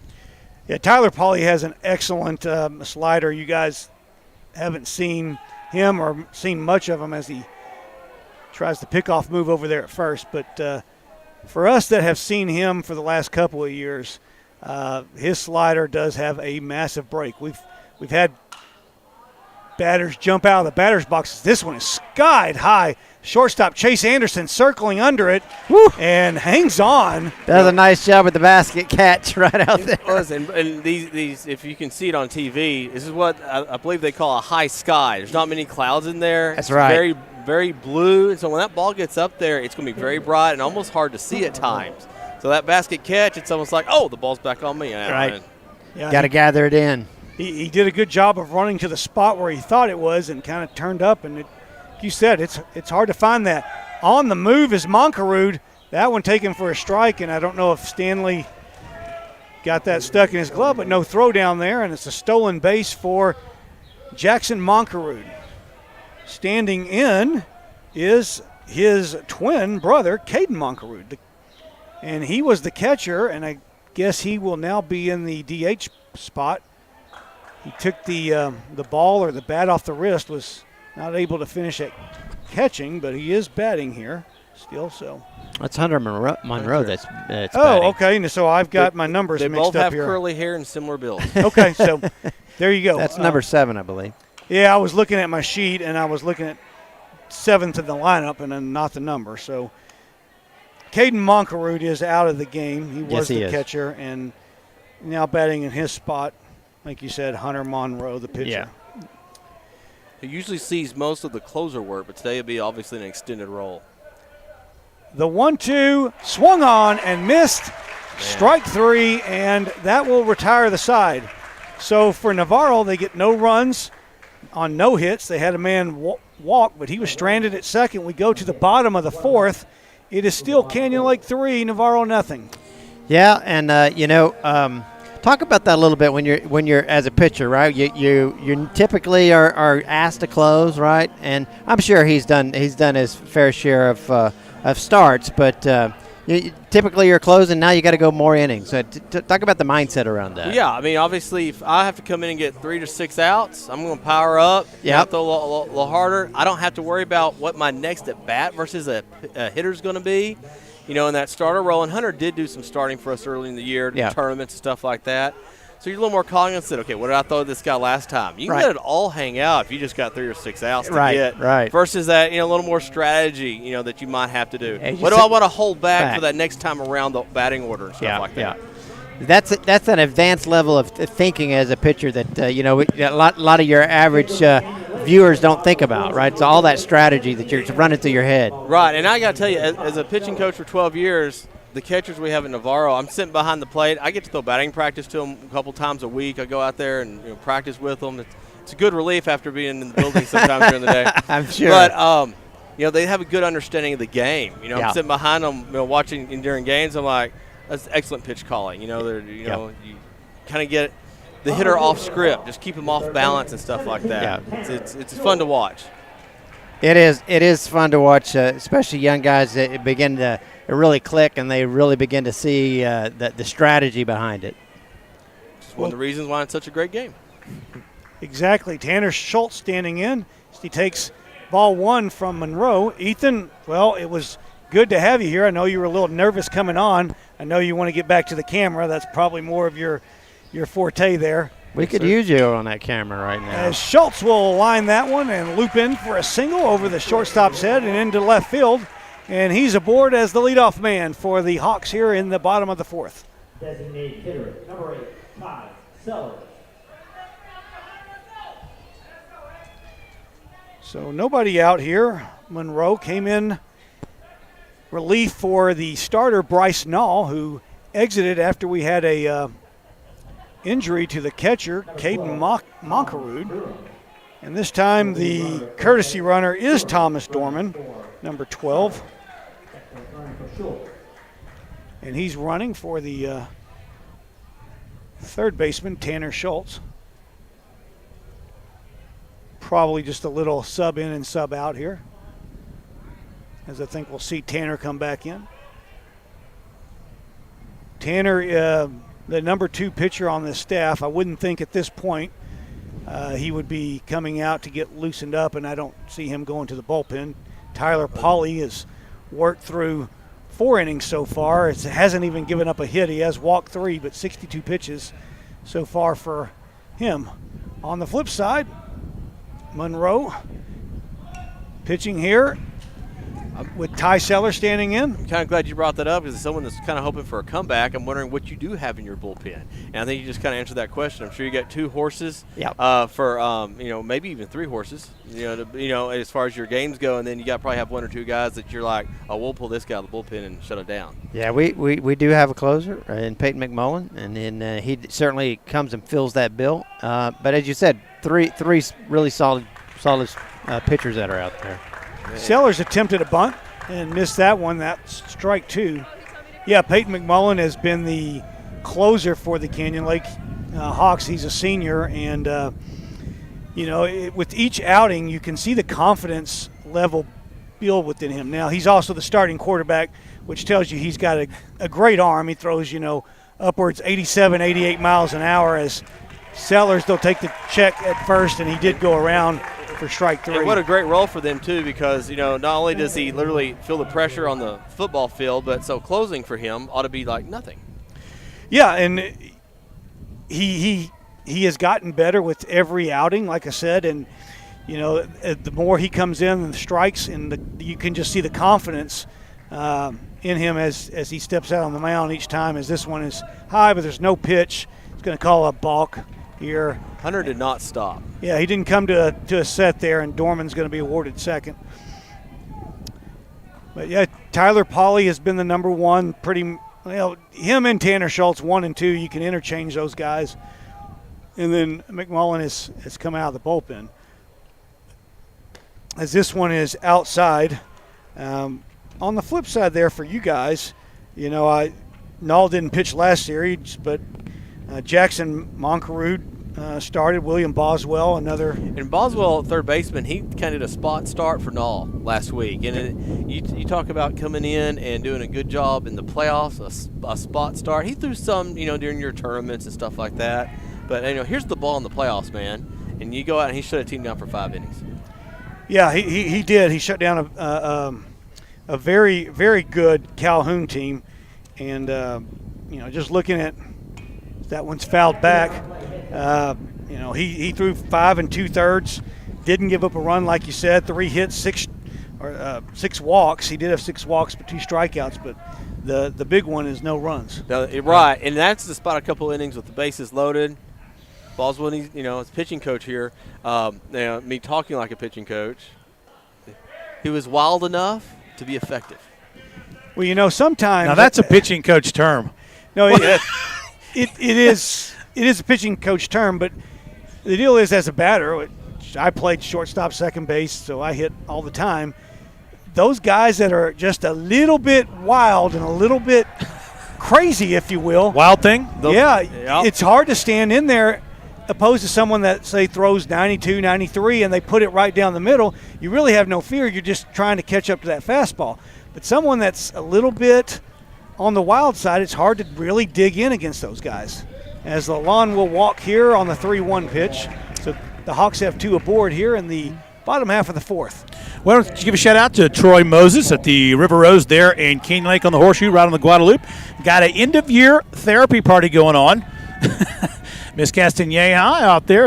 We got Miss Price. She is retiring as well. And got a whole group out there. Shout-out to the Hawks listening there at the River Rose Tavern, right on the Horseshoe, right on the Guadalupe River. Very nice setup. Here's Dalton Stanley, the catcher, stepping in. He reached on an error back in the 2nd. And that one taken down low, ball 1. And talk about people watching all over. We have Renee Atkins in Wildwood, Texas, along with Mark Escamilla from Corpus Christi. Yeah, that's a foul ball. And I have a correction. They're not only watching it on the phone, it's on the screen at the bar. Oh, wow. That's great. Well, if you want something really crazy, I have a Manu Prekler watching from the Canary Islands in Spain. We've done it. As Stanley pops this one foul, Wozniak there, and he will make the play, and that will be the 2nd out of the inning. So we've gone from North Korea, the Solomon Islands, Philippines, Canary Islands, Germany, England. We have yet to get somebody in Africa, but we've done Asia as well. Well, you know. How hard will it be to get Antarctica in on this? I don't know. I don't know. 2 gone for the pitcher and your leadoff man, Tyler Pauly, as Monroe from the set takes a look back at Dorman. The pitch on its way is hammered to right. Rojas going back. He's there and What a he hauls catch. it in. What a catch by Rojas. Wow. So in the sun. So save some runs there. Canyon Lake, no runs. They do get a hit. They leave two men stranded. We're through 4 here at Northeast Sports Park in San Antonio. It is the Canyon Lake Hawks 3, the Navarro Panthers nothing. Canyon Lake Broadcasting voice of the Hawks is now the voice of the Navarro Panthers too for this series. As we appreciate that. We've jumped through some UIL. I'm not even going to call them hoops.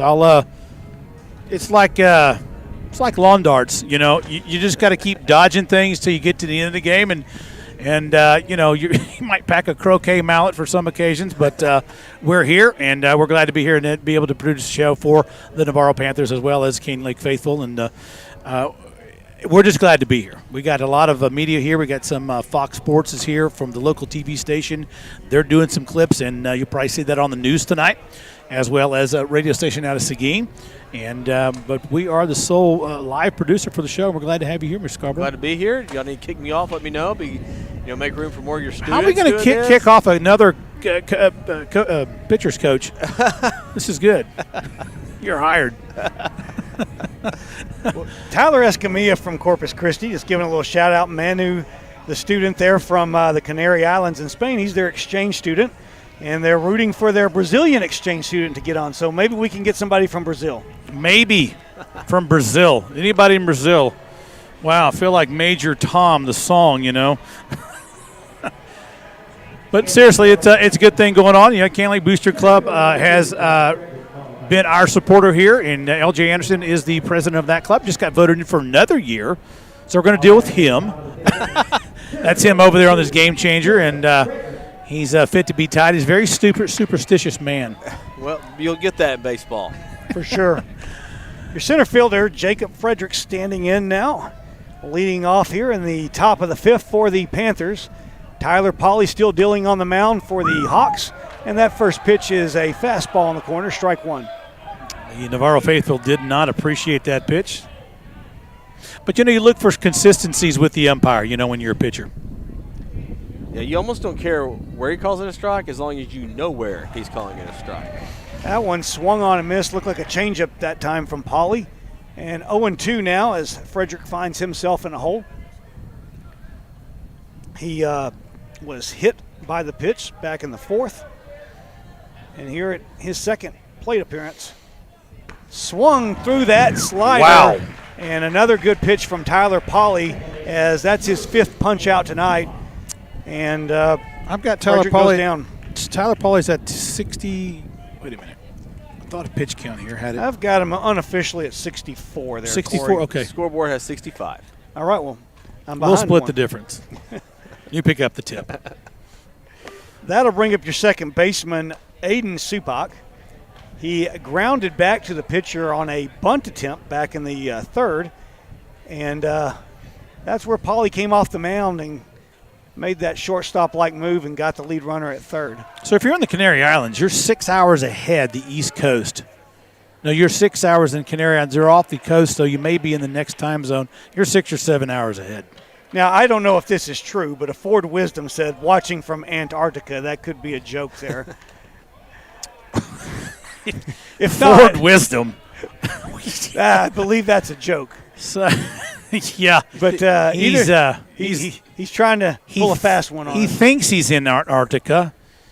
He's probably on his 5th daiquiri or something. He's got I just brain wonder freeze. if the Penguins are paying attention or not.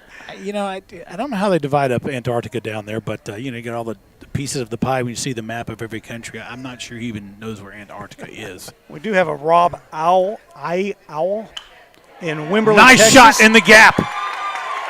Oh, and a get past Anderson to be a 2-bagger. McLean coming around, and he'll get it in the cutoff man. Nice shot by number 2, Jacob Frederick. And that was actually off the bat of Aiden Supak. I'm sorry, Aiden Supak. Yeah. My bad. So line drive into left field. Hunter Anderson kind of took a Bad angle. bad angle, and the ball skipped by him and went on past. McLean got it, but I think they're going to score that a double. Did there you for say Supak. skipped by Biden? No, it skipped by him Oh, for sure. okay. And that will bring up your well. That Inside. first pitch is inside, yeah. This is your leadoff man, the shortstop, Sam Maniga. So 1-0, Pauly dealing here. Fastball upstairs, A little high, but good break. 2-0. 3-0 here. We're in the top of the 5th. Yep. Supak leading off this inning with the double. That was the first hit surrendered by Tyler Pauly today. As that fastball finds the corner, it's 2-1. Now to Meninga. Well, we've got Natalie Castillo over there working the camera right now. Another one of our club members. Yeah. Slider She's a junior, going to be a senior. down low here. And 3-1. All right.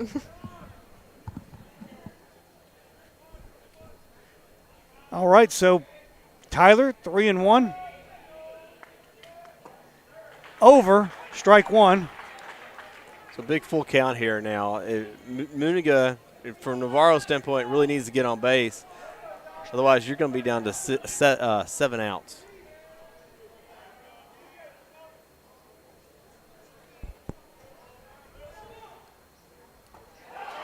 Slider, got him looking. 2 gone here now. That pitch has just been working all day. Well, it says a lot that he throws the slider there on that 3-2 count. When you have that much confidence in your slider on that big of a pitch. Yeah, it's really been his big pitch for the last couple of years.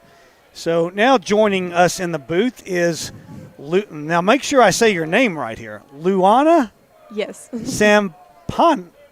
Sampaio. So Sampaio, okay. So Luana, you attend Canyon Lake, and what grade are you in? I am a junior this year. A junior, all right. So we had the another junior, Hannah Harrison. I'm sure you know her. Yep. So what made you draw your interest to come join the broadcasting club?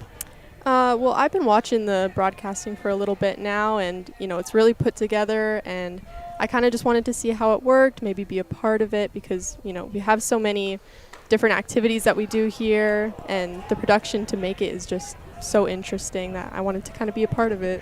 Yeah, it's a lot more than one thinks, right? Mm-hmm.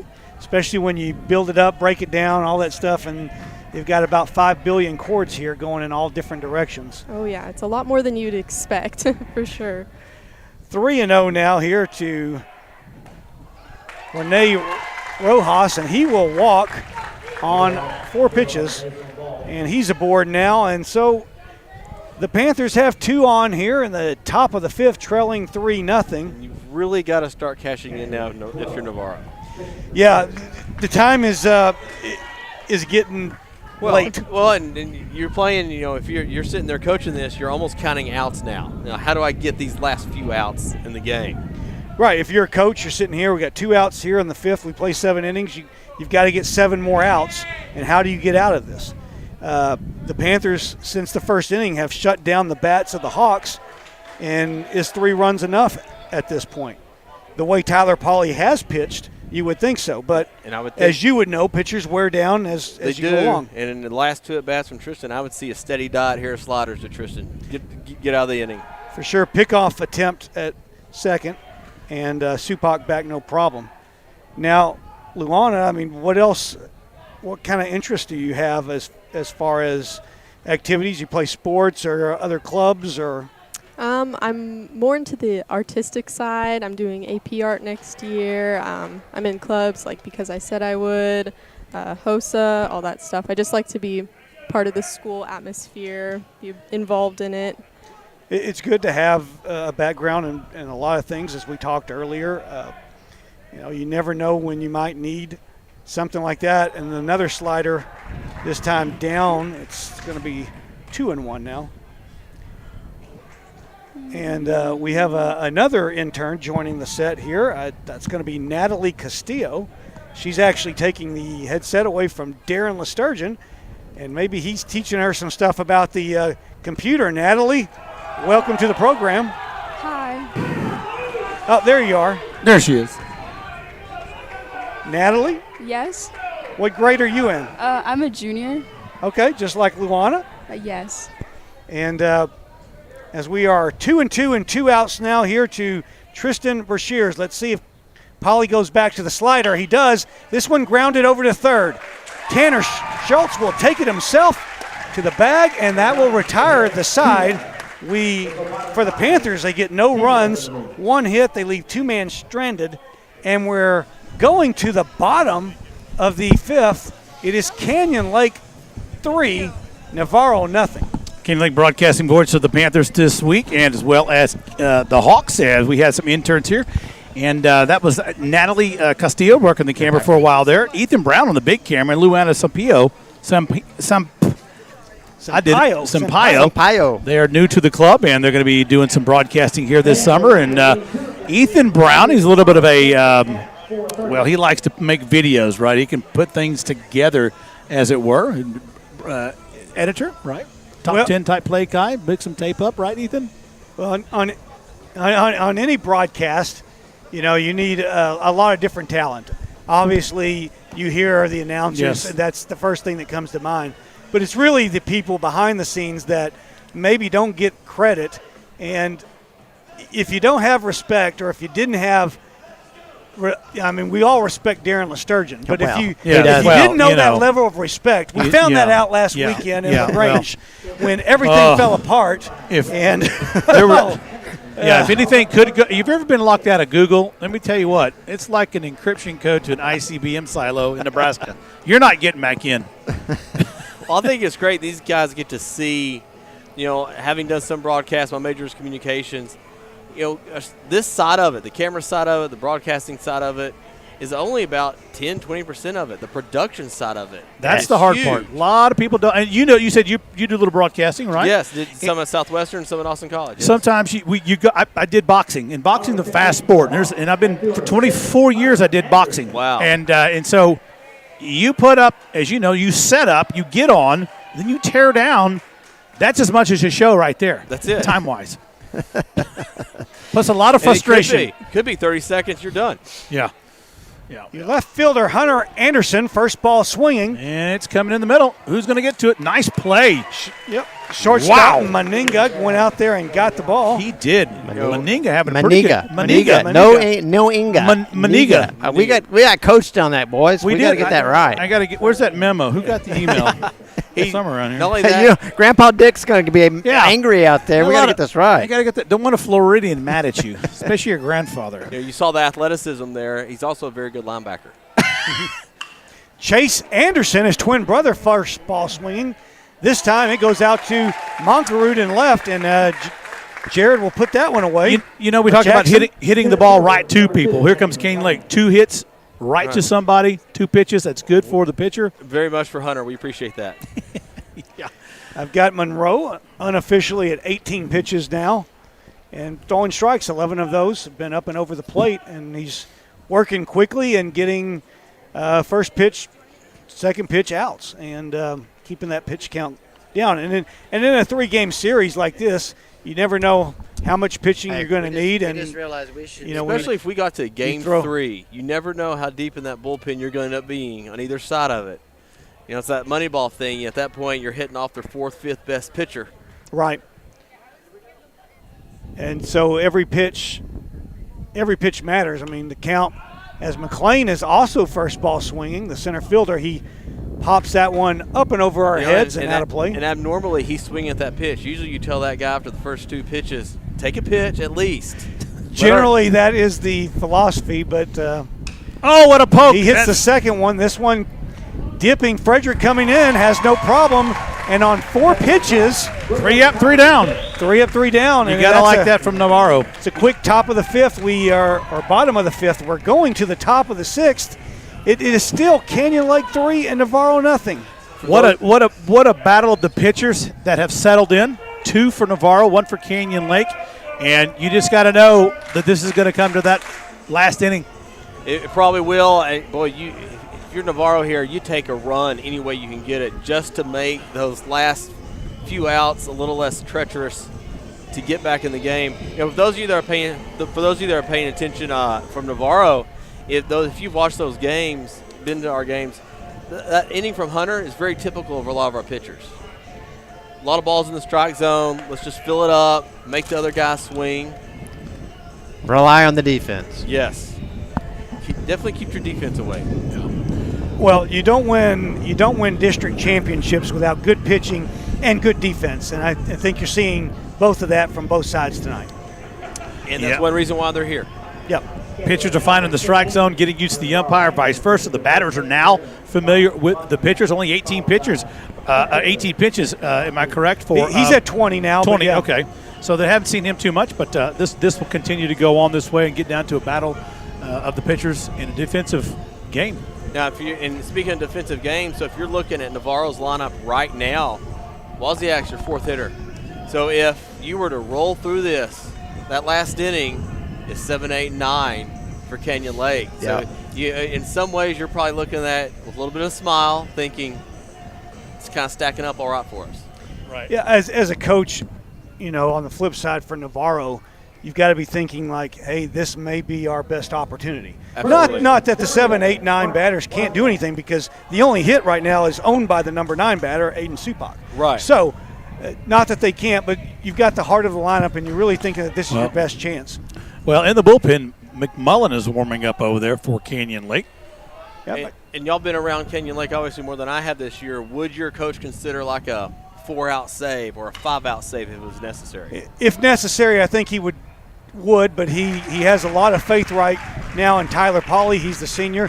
McMullen is also a senior, but and on that note, you have a 3-run lead. And that was the nice play by Lalonde over there. You can give a hit or two. You might be able to give up a run in the right situation. Yeah. Well, Coach Escamilla has been around the block a few times, and I would beg to say he's know what he's doing. Jackson Monkerud standing in, the left fielder. He grounded out to third in the second and hit into a fielder's choice in the 4th. But you're right-o, Darren, on that play by Lalonde. High chopper to second a while ago. What a nasty pitch. That's that pitch he's been dealing. Yeah, the slider has been super effective, has been his best pitch tonight. And Monkerud finds himself in a hole at 0-2. The 0-2, another one outside slider, or maybe even the cutter there. But Monkerud didn't chase that one. How far that was outside, but it looked so good for a second. He thought about it. Talk about taking the cheese for just a minute. Pauly gets the sign from the windup. The 1-2, fastball, swung on and missed. Stanley hangs on. We'll throw it over to first. I don't think that one hit the dirt. Didn't take a chance there. There's 2 gone here in the top of the 6th. So quick inning there for Canyon Lake in the bottom half of the 5th. First 2 batters really quick here in the top half of the 6th. Got a message here from the from Comalais Canyon Lake High School employees over there at on the Horseshoe, having a good time. Shout out to them. Chopper out of bounds, foul. But shout out to the crew over there having a good time. William Boswell, we talked a little bit about him with his spot start. He's the third baseman. He struck out in the second and popped up to the shortstop, Chase Anderson, on that high one that we talked about that was kind of up in no man's land. As he swings through that one, it's 0-2 now. What a cut by Boswell. So this game is moving along quickly, and it's been quite a pitcher's duel. You know, Nall got into a little trouble in the first, and since then, I mean, the pitchers have been owning pretty much the batters at this point. No runs, 1 hit for Navarro. Canyon Lake, 3 runs on 4 hits, and 2 of those came on the first 2 batters of the game. So since then, we've had a total of 3 hits. Well, I can tell you that Canyon Lake's district run and non-district play, we've been to a couple games. This got down to the last out and some walk-off wins for Canyon Lake. So we know how games go down to that last. It ain't over till it's over. I'm telling you. I'm sure this is how this series is going to go. And what great preparation that is for playoffs. The 2-2 from Pauly, this one way outside this time, 3-2. That pitch is not working for him. I don't know but he's had a couple people go after it. Rushing his front side a little bit. Yeah. See, there you go, pitching coach. Unofficially 93 pitches for Tyler Pauly. This one 94, got him swinging. And he went from that outside pitch that the hitter thought about twice and just comes back inside on him, and that's what got him. And he froze him. That's right. Well, you know, both schools got a lot going on. Canyon Lake has got a car for they got a car raffle here. They do indeed. We got the cookbook at Navarro. I think I'm going to get into that because, come on, man, I know there's some Bohemian, Czech, Southern, maybe German. You got that right. Wow, food, and I'm all about that. Kolaches in oh there? My God! Come on. Well, I want to also point out that this Memorial Day, if you have your car tricked out, polish it up. We've got the Cadets in Cars second annual Memorial Day. I can say it, Memorial Day car show and event, and it's there at Canyon Lake High School. And it's so if you got a car you want to show off, come on down. They're having a big event there on Saturday. I've got an '87 Ford Ranger. Looks like it's been in a construction yeah, job no, site I don't think they. No, not that one? Not that one. Look, it's got a different colored fender. Get the Isuzu that's on block. Oh, yeah, we got to get that in there. But that's going to be that'll be on Saturday at Canyon Lake High School out there. And so it's the second annual Cadets and Cars Memorial Day Car Show and event put on by the JROTC. And is there an entry fee? Not that I know of. I think you just bring your car, polish it up, and any car. Bring your A game. You might not want to bring the truck. No, I want to get egged. Well, I've got a Michael Johnson cheering on Canyon Lake and Coach Escamilla from Hawaii. Oh, there you go. Booyah! Ah. Here's the first batter, Griffin Williams. First ball swinging. This one cut off by the third baseman. Came off the bag again. And now Williams is not the quickest guy down the line. Not. And I think they thought, hey, that runner's faster. They a little confusion between the third baseman and the shortstop, and made a rush throw. Yeah, Boswell cut that off, and he had to spin around quickly, and he had more time than he thought. He had much more time than he thought. I think he just rushed the throw as Hayden Baker will come in and run for Griffin Williams now. You played infield there. Does a shortstop almost have a better angle on that at that point because the third baseman has to turn his shoulder so far? He does. Now, that can be a backhand for a shortstop. Either way, it's a difficult play. generally on that, I would like to see the third baseman come directly across. That time he kind of drifted out to where the shortstop was, and at that point I would think that the shortstop had a better angle at that. Right. If you can't cut across right away and cut that ball off, Shortstop makes the play. Right. I agree. Because you really don't have much of a chance at that point. Well, Hayden Maker's a pitch runner, as you said a while ago.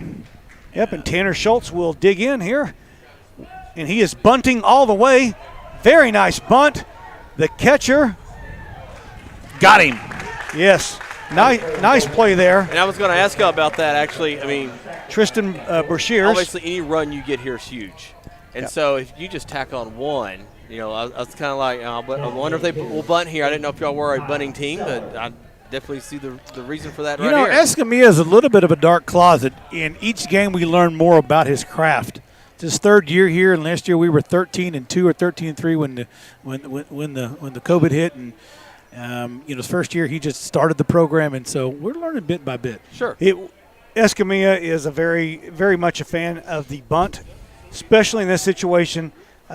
Smart baseball coach. He knows 3 runs is good. 4 runs is a lot more. Especially when, there's kind of a magic number there with the ratio of outs to runs. Yeah. If you can get above that.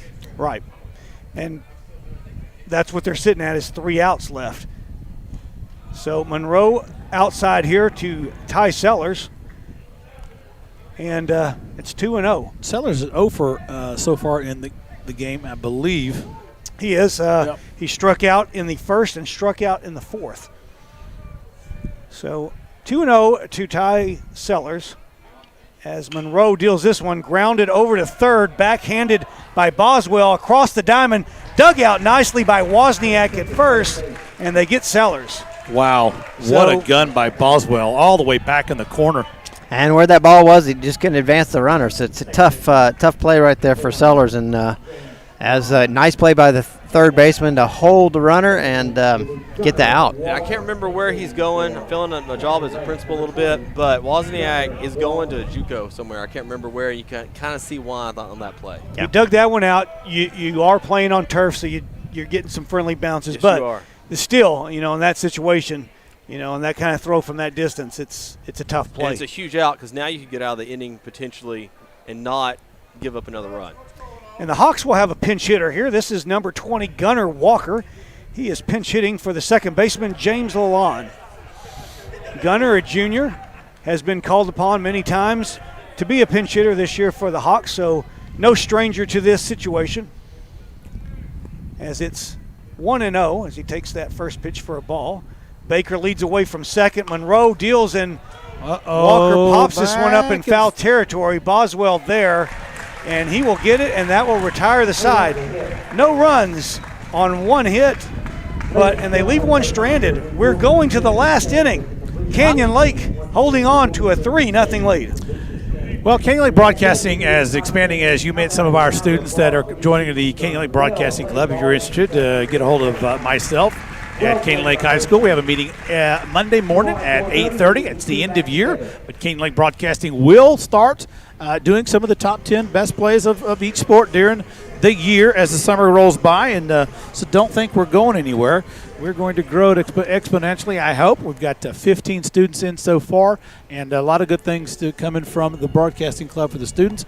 And they're eventually going to retire myself, I think, and certainly not Darren right off. I'll be the first one to go. I'm retiring. It's all in their capable hands. All their capable hands, but those students will take over more and more as things go on. But we are looking forward to for next year.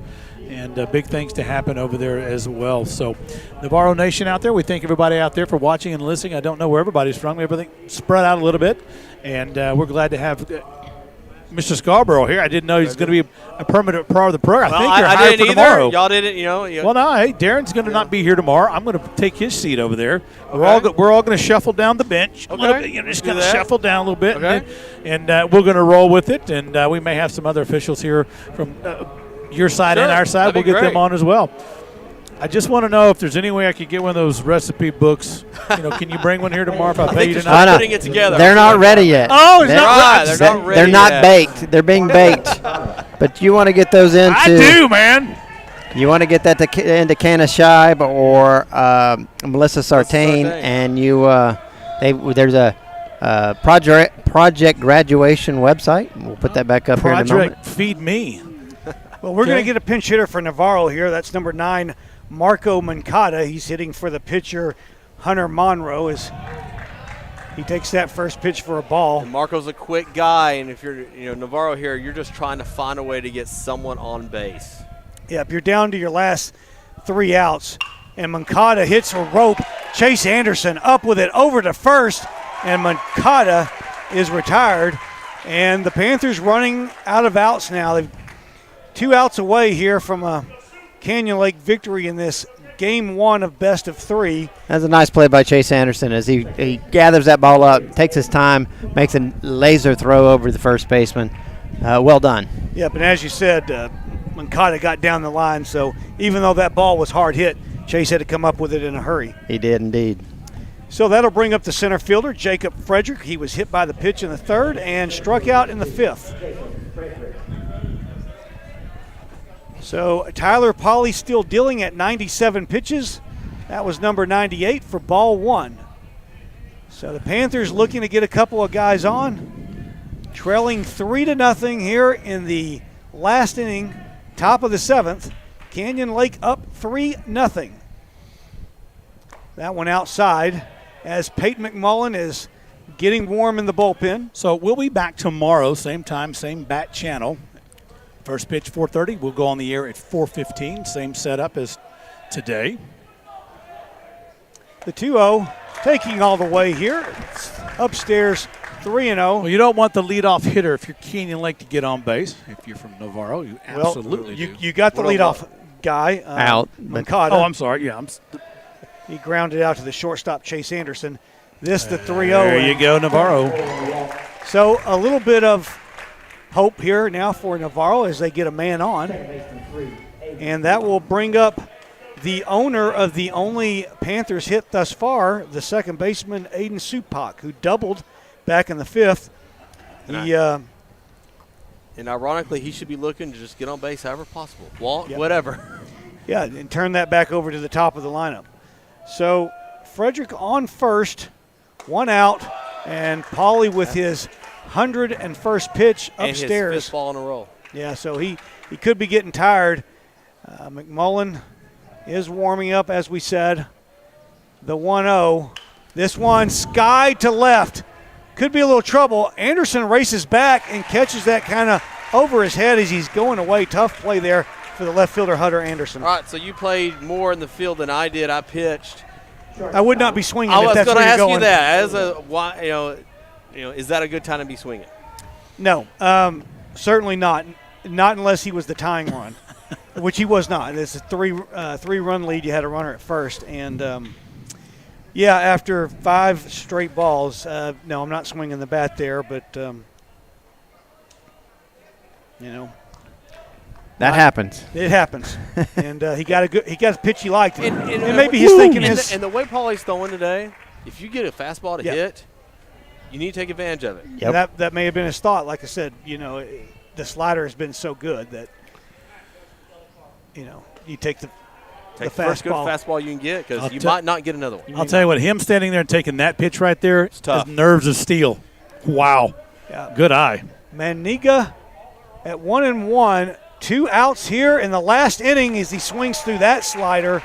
1-2. So the Panthers down to their final pitch. And Tyler Pauly sitting at 105 pitches. McMullen is warmed up in the bullpen and ready to go. Should Pauly not be able to finish. Runner stays put. This one grounded over to the lawn. This may do it. Over to first and got him. Canyon Lake walks away with a Game 1 win, 3-0 over the Navarro Panthers. Well, Canyon Lake will take the first game. What a first inning Canyon Lake had, and it became a pitcher's duel and a defensive bout on both teams. Hats off to Pauly. What a gosh, when you think of MLB October pitching performances, I don't know how steep you guys are in your Canyon Lake history right now. That has got to be one for your playoff annuals right there. Yeah, it does. Canyon Lake went to the playoffs by district in 2010. Other than that, we've been in a rebuilding program for quite a while. Well, anyone that says in a playoff game, I'm going to get you a one-hitter, Yeah, it's fantastic. it's fantastic. Great job by Paulie out there tonight. At times he had a little bit of control things happening, but he was able to make the pitch when he needed to and just bear down. And that's been a hallmark of him all year long. Just a grinder and able to do make those plays in the most crucial moments.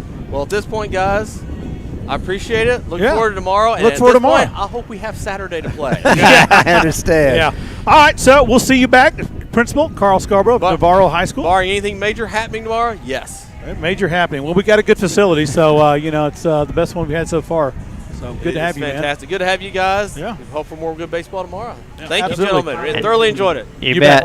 Well, Canyon Lake goes up 1-0 on the 3-game series, and Navarro will be back tomorrow as will Canyon Lake faithful. We'll be here first pitch at 4:30. We'll go on the air at 4:15. Darren is going to take a sabbatical with his daughter's graduation party. Yeah, we got a graduation party tomorrow night, so I got to get ready for that. I got to work on my hair, so we'll get all dolled up. But looking forward to it. It's going to be fun. Yeah.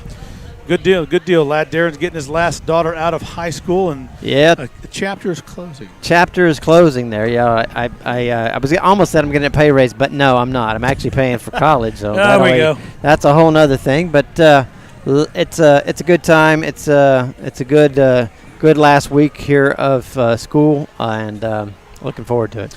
Well, for Chad, any final thoughts on today's game? Who's coming tomorrow? Well, your perspective. My perspective is that tonight's game was won on the pitching hand of Tyler Pauly. Canyon Lake was able to scratch away 3 runs in the first inning, and neither team scored after the top half of the bottom half of the first inning. Tyler Pauly with a complete game, 7-inning, 1 hitter, 8 strikeouts, 5 walks, and we'll see if Tanner Schultz can repeat his performance against Needville as he threw a complete game shutout last Friday night. He did. And we expect to see him on the mound tomorrow. Well, we'll have a bigger crowd tomorrow. Canyon Lake High School is out. I don't know about Navarro, but there should be a bigger crowd, and as you'll have students here on both sides, it'll probably get pretty rowdy. Well, we certainly look forward to that. And game 1 in the books of the 3-game series. Well, for Darren and Chad, LJ, and Canyon Lake High School and the Navarro Nation, this is Canyon Lake Broadcasting, voice of the Hawk and voice of the Navarro Panthers this week. Signing off, and we'll see you tomorrow at 4:15.